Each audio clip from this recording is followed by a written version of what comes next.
To compose a tweet, go to the box on the left hand side here, click your cursor in there, type in your tweet.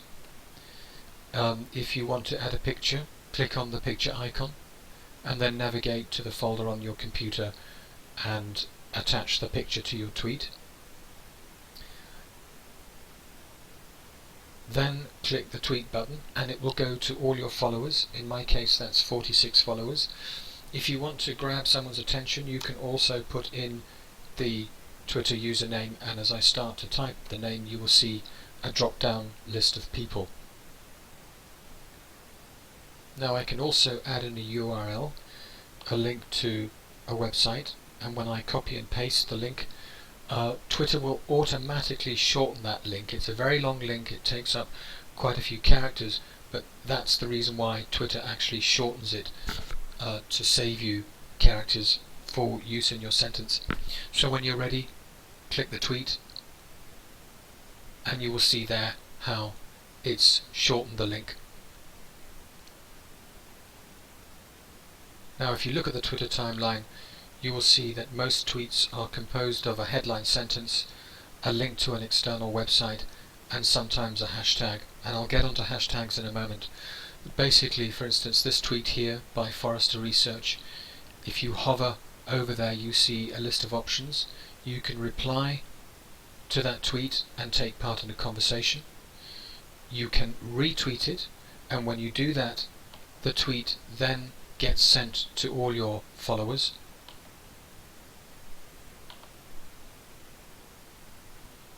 You can also favorite a tweet, so if I click on favorite you can see a little yellow star comes up, and I use the favorite button in a particular way because there are so many tweets coming through. I scan and select and favorite those tweets that I'm interested in, and later when I have more leisure I go to the favorites folder and look at the tweets and follow up and maybe take part in a conversation. To go to your favorites folder, you click on the profile button, the Me button here. So if I click on that, there's my favorites folder, and if I click on that,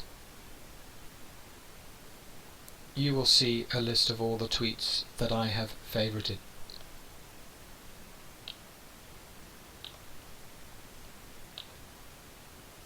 Now, among the list of tweets in my favorite folder is one by Youth Mental Health. It says 4.5 million funding to encourage Scots to talk about mental health, and then followed by a link to an external website. But the word mental health has been hashtagged, and that makes it clickable. And if I click on the hashtag mental health, you will see that it has pulled together all the list of tweets that have that particular, and including a video here, all the list of tweets that have that particular hashtag. And it's a really useful way of finding information and conversations about a particular subject that interests you. You can create your own hashtag if you want to, but when you do, make sure it's a word that's going to be useful to other people.